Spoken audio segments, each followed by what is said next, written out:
Live by the woke sword. Die by the woke sword. No Time to Die director Cary Joji Fukunaga falsely accused Sean Connery's James Bond of being a rapist, and now he's facing his own #MeToo accusation.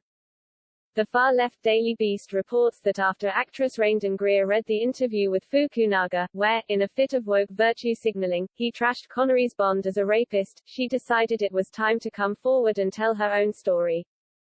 Greer says Fukunaga behaved in the same way the director, falsely, accused Connery's Bond of behaving.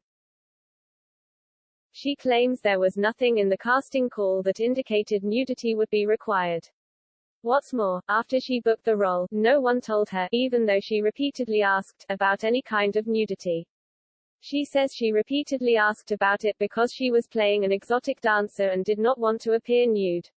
Nevertheless, once she showed up to work, she engaged in a tense 10-minute standoff with the Fukunaga, who she claims tried every bargaining tactic he could think of to convince her to agree to the nudity.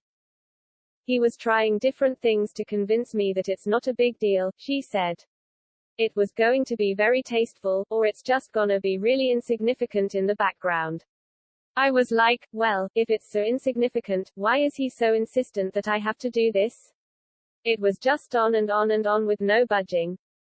She refused to back down, she says, because there was no nudity rider in her contract and her overall feeling of discomfort. Hey, Cary. On top of never raping anyone, despite your false accusation, you want to know what else James Bond never did? He never fired a woman for refusing to get naked. I just don't understand why people behave this way. Assuming this young woman's allegation is true, it is only human decency to 1. Make sure the actress knows what's expected of her well in advance, and 2. If, through no fault of her own, she shows up not knowing, you as the director need to take ownership of that and figure out a way to make it work. Even if you couldn't make it work in this particular project, you take her name and number so you can make it up to her in a later project. Again, assuming the story is accurate, Ms. Greer deserves credit for sticking to her principles on the issue of nudity, especially with the temptation of this being her big break. She also deserves credit for coming forward when she did. It's not like after the #MeToo movement launched, she came out to snipe at Fukunaga. Only after he pumped himself up as some sort of progressive male feminist did she decide to tell her story, which was the exact right way to handle it. Can you imagine standing there trying to badger a woman to strip naked? She was later fired and replaced by an extra. It was extremely shitty. It was horrible, Greer told the Daily Beast. To know how little I mattered and how little whatever I brought to the table meant to them. It was like, you are just completely disposable and even somebody who has never fucking acted before can do this.